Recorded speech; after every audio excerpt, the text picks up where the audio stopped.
You all, despite my being surrounded by chaos and being just so exhausted, I'm feeling very chatty. So let's just do some more videos for the philosophy of medicine.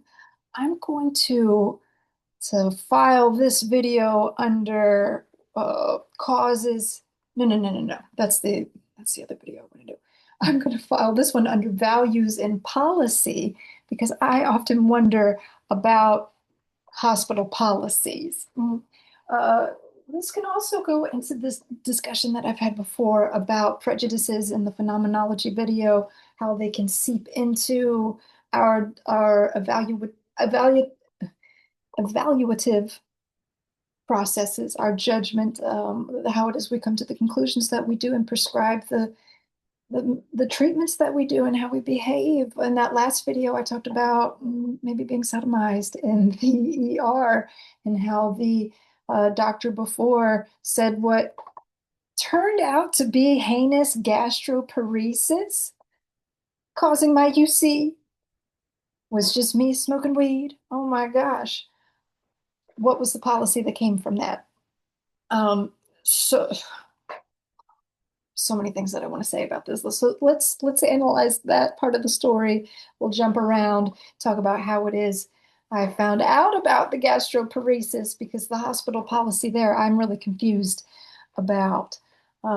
So again, my bowels first started bleeding in 2022, and there had been evidence of prolonged inflammation of the colon, especially the rectum. This class is TMI Central. I hope you have been enjoying. Um, woo! uh, right. TMI Central. Bowels have been bleeding. Signs of long-term inflammation. So they do a colonoscopy. Um, there were ulcerated mucosa was found, more bleeding was found, some inflammation, not to the point where they're having to take out my colon or anything like that. I'm not about to be in a pouch, but there's a mess down there. They took the biopsy to see what other information they could find, but upon the finding out the biopsy results, the doctor swiftly changed her tune. Oh, I never said that it was ulcerative colitis. I might have said proctitis. Well, hello, that's a type of ulcerative colitis. I'll channel my inner Cardi B. Hello. Um,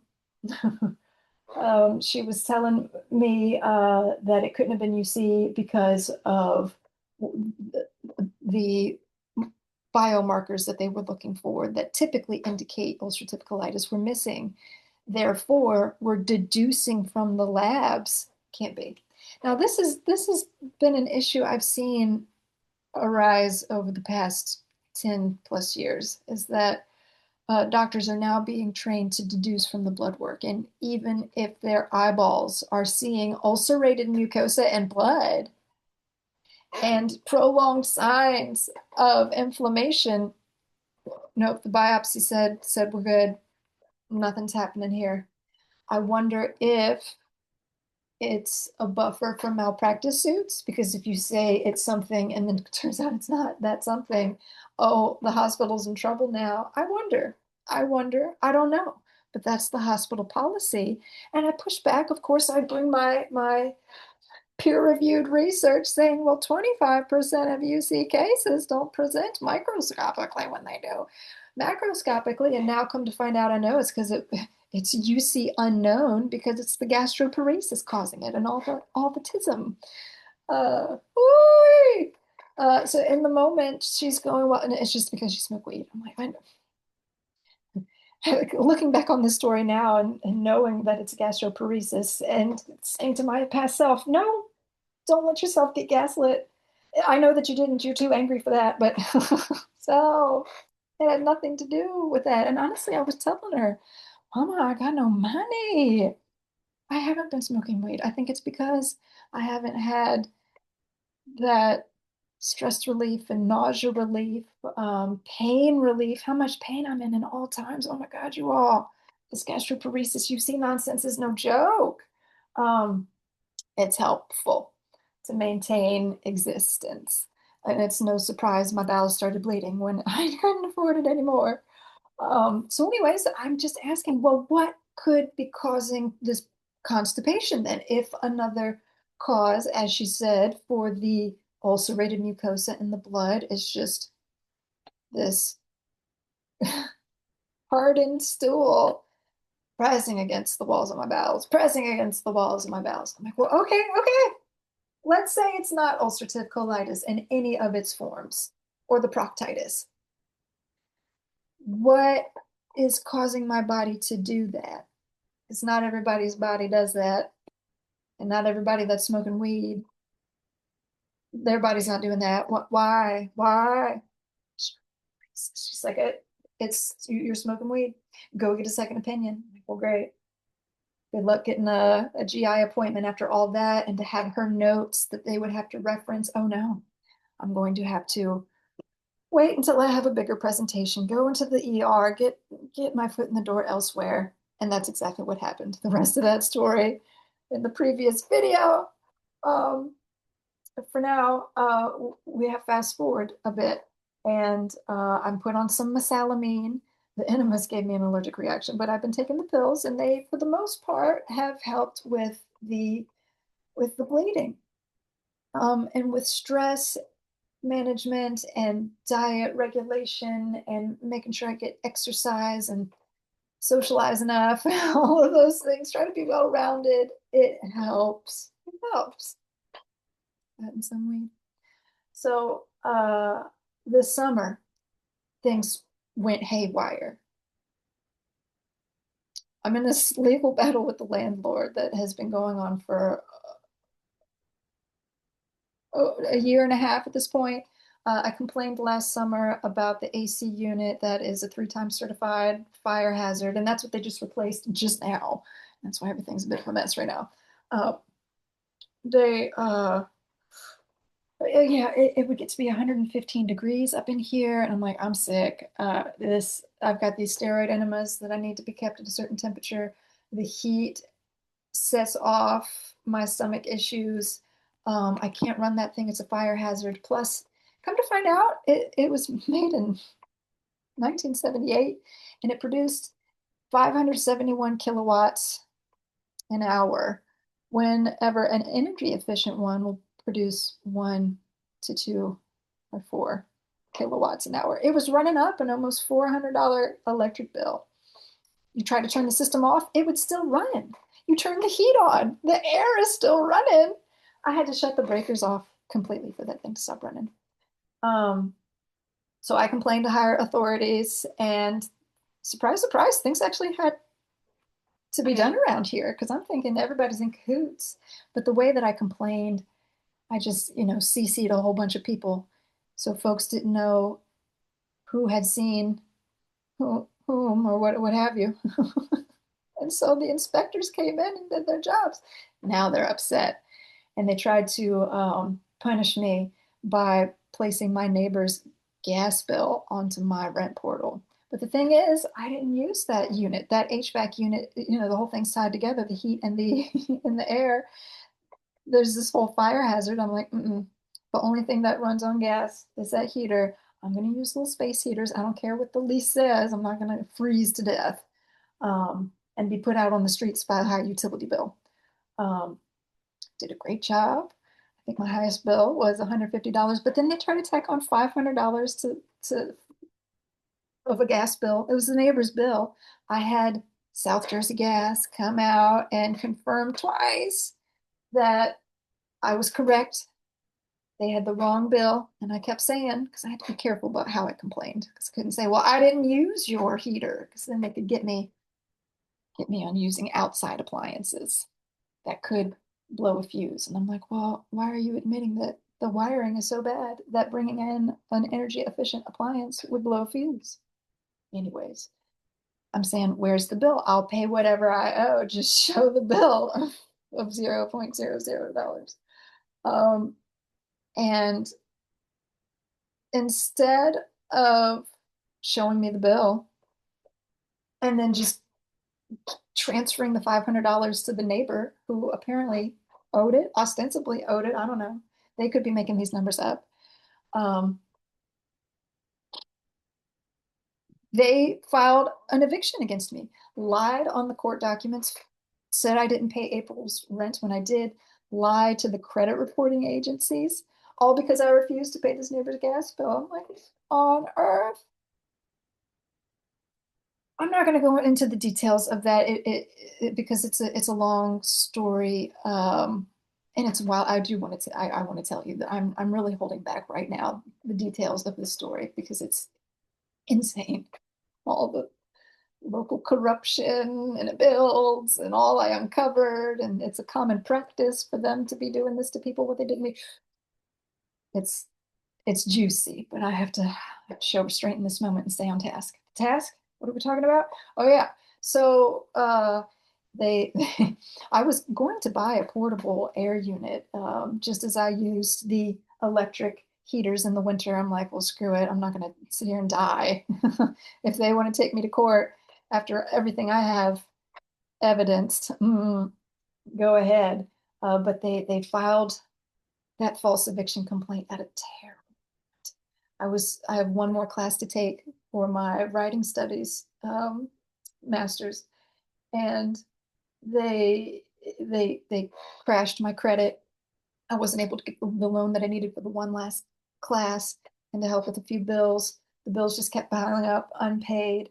I'm just drowning, can't take that last class. I've reached the 5 year point because life keeps lifing and I have to take one class at a time and then take a break here and there. Like, I just want to finish.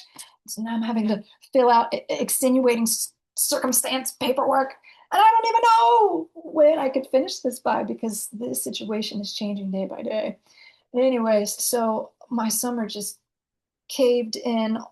Um, I did complain to higher authorities. TransUnion of all entities is looking into a class action because again, this practice of false credit reporting, false eviction reporting is prevalent at this place. Um, TransUnion gets $1,000 per violation, and then whatever damages to the victims. Um, so unlike the politicians and representatives around here, they have an incentive to do something about it, but they are still looking into it. And I've tried to file separate tickets on this matter. Like, hey, listen, I know you're investigating, but here I paid. Here is the false eviction. Can we at least fix this on my credit, please? I've been sitting here for months with this eviction on here.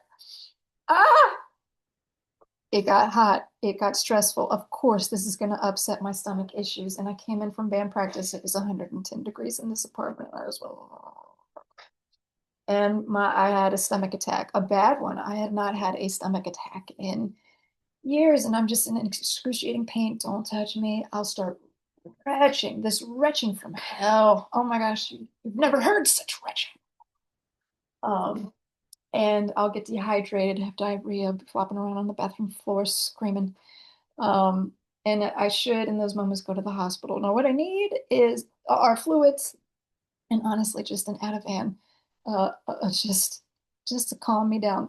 Put it in my veins, calm me down because it's a panic attack. I'll feel a spasm in my bowels, mild inflammation going on in my colon, and then that will make my stomach start to spasm. I'll start throwing up, and then everything's spasming. I'll start having a panic attack, and then that just makes everything worse. So, this one was particularly bad. TMI Central, here we go. Let me tell you about 5 extra strength Imodiums. Not doing it. Mm-mm-mm. And I was on the phone with my mother, just like screaming, in so much pain. And I just feel as though I'm retching from beyond my stomach. It's just coming from the depths of me. Um, the next week, I had another attack. Went to the hospital, went to Cooper, where my doctor's affiliated, and they were able to do the labs, the blood labs, right then and there. And wouldn't you know it, finally the biomarkers are there. They find evidence of inflammation within the blood work. Yes, landlord, what's going to come up in court? The blood work. And now, finally caught it. They always send you off like, okay, change your diet, make sure you rest, you have a doctor's note, you have an excuse, you know, calm down, then go get some blood work in a couple weeks and we'll see what's wrong with you. And it's like, well, if you catch it in the moment that it's happening, maybe you'll see. So anyways, they caught it. I don't know why they didn't do the imaging right then and there either. They had me so drugged up by the end of it. I was just like, well, okay. That was a crazy episode.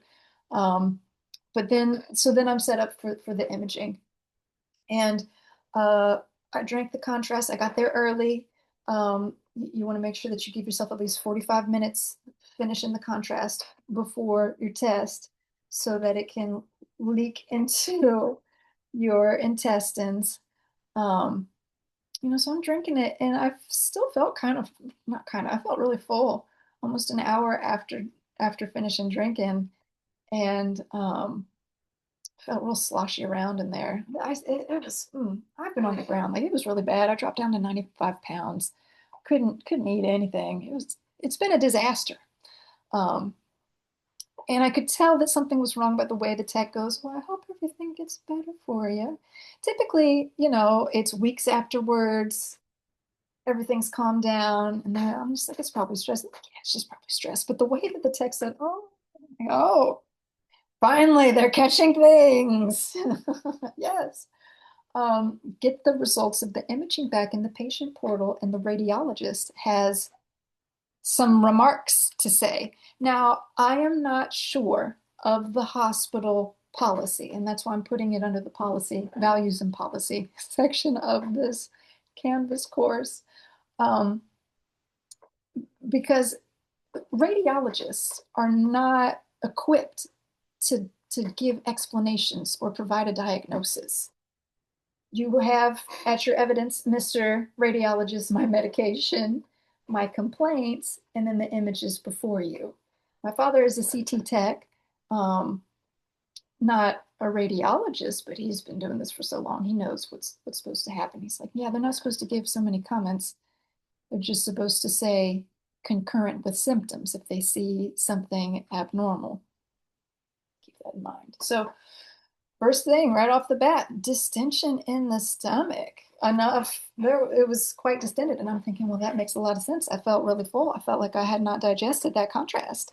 Um, and they go, oh, but it's probably just the contrast. I'm like, well, yeah, the contrast is in there. So the stomach being full of contrast uh, might involve there being contrast in there, but does that mean it's the cause of the distension?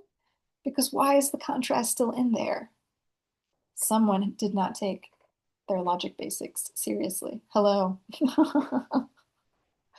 It's not a necessary, it's not a necessary cause there. We're going down. We see stress on the antrum, which is here we've got your stomach. And then right here, as we're starting to move into the small intestines, we have the antrum. I had to look all that up because stress on the antrum. He goes, quite a few remarks, unremarkable. I'm like, well, remarks? He said, there's stress there, but it's probably because of the contrast. Remark, remark, remark. But really, it's just unremarkable. And I'm like, it's a lot of remarks to get to an unremarkable conclusion. Also, stress on the antrum, what does that mean? And I'm looking it up, and it has to do with motility issues. I'm like, I've known I've had motility issues since high school. When Dr. Almond did my first endoscopy, he's probably dead, so that's why I'm just saying his name. If he's not, well, come sue me. Uh, he said that it was IBS and a spasmatic stomach, and that there were motility issues, but they were that was a symptom of IBS, and that I should just stop being so stressed out, and that would fix motility issues. Come to find out, I have the TISM, and those are linked. Anyways, so I'm thinking, oh, I have found out I've got the TISM. Oh, I've already known about the motility issues. Oh dear, this whole time have I been thinking that I'm telling people I have motility issues by saying I have IBS, thinking that this is some essential property of IBS because that's the way Dr. Allman presented it. Man. I'm like, oh, I have motility issues. And he's saying it's just the contrast, unremarkable. Hold up, hold up, hold up. Um, I didn't like that word probably. He said it's probably just, oh, wait, we're beyond the realm of the scientific now. I don't know about the hospital policies in particular, but you're just supposed to say concurrent with symptoms. and that you're saying probably when you have so little evidence to go on. This is that's an that's not a cogent inductive argument. I do not see any abduction happening at all.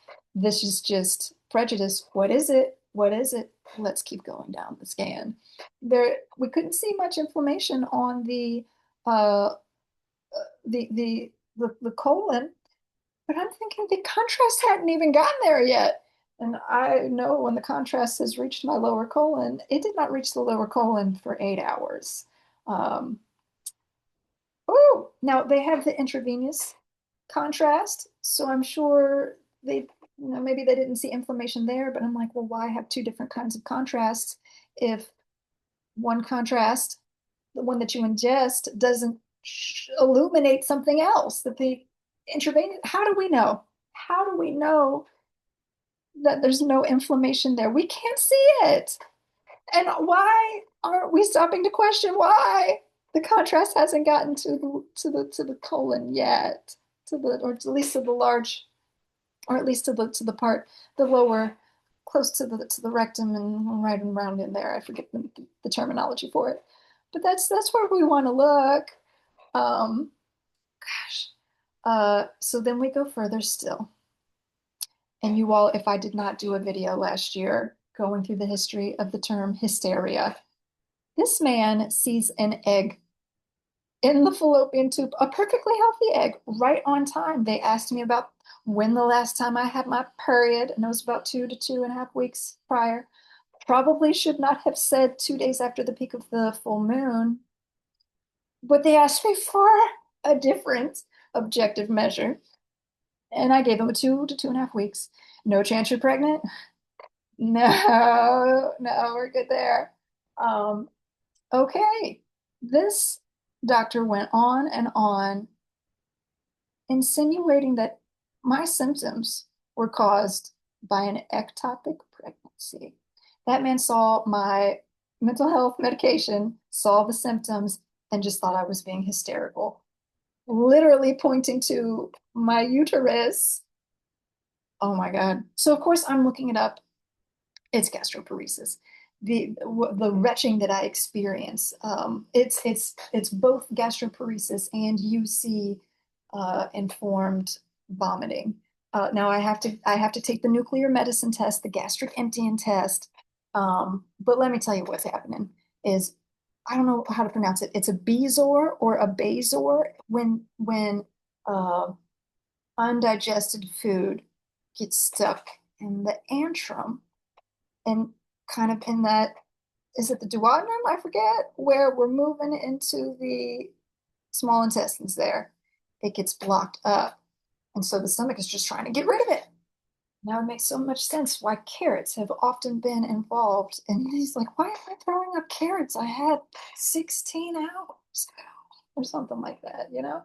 Um, Food from 16 hours ago is still in my stomach. That's a problem, which pushes pressure on the lower bowels. And it's been going on for so long that it's developed into ulcerative colitis. And what population of people has all of these comorbidities, the spasms, the IBS, the ulcerative colitis, the gastroparesis, the people with the autism. So yeah, that's exactly what it is.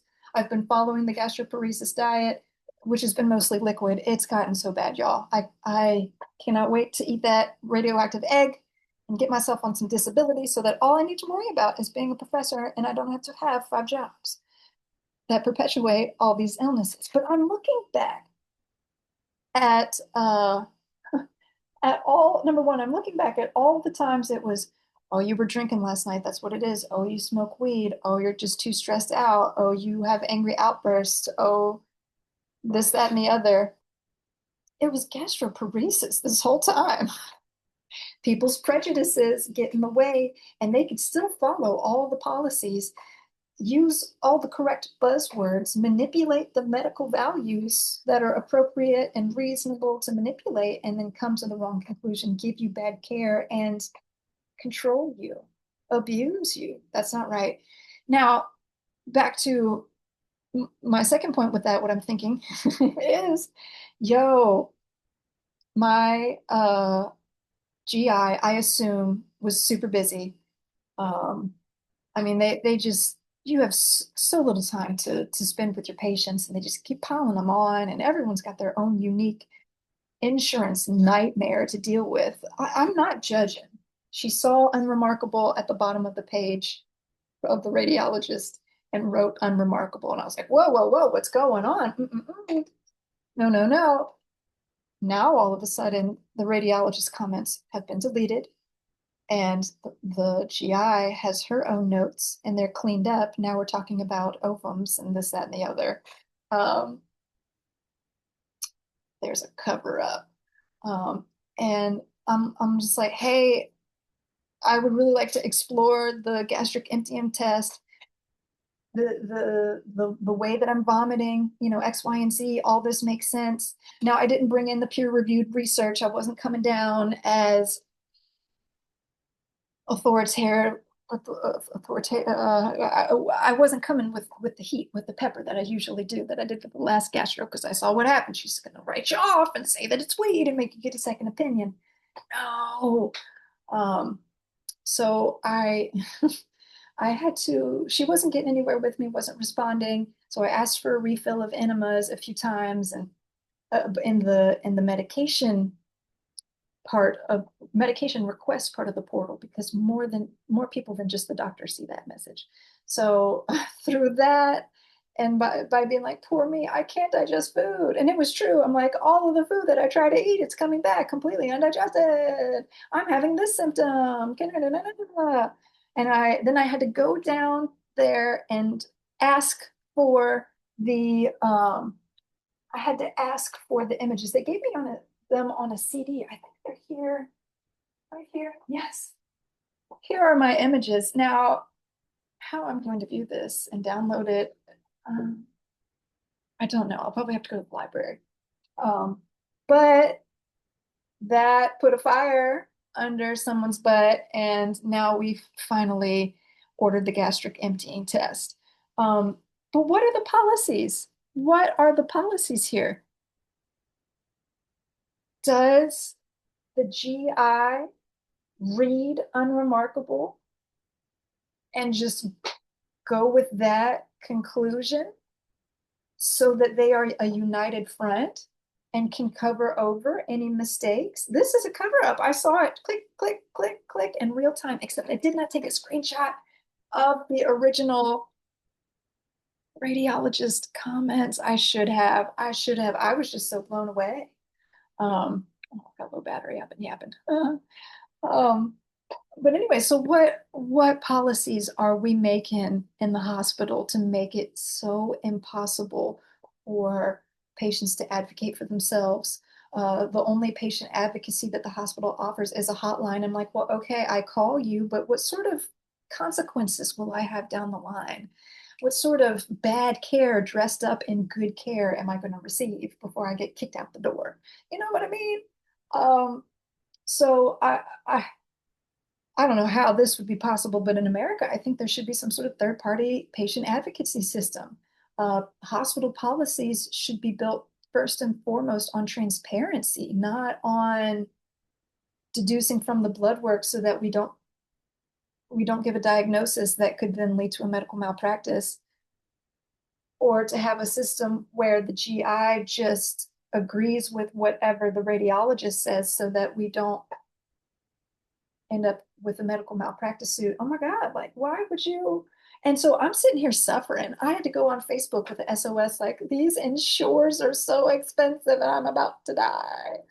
And my friends came through. I love you all so much. I had a whole Jenga tower of insures. I'm going to be okay. I've been able to have 4 a day. And now I'm feeling more like myself.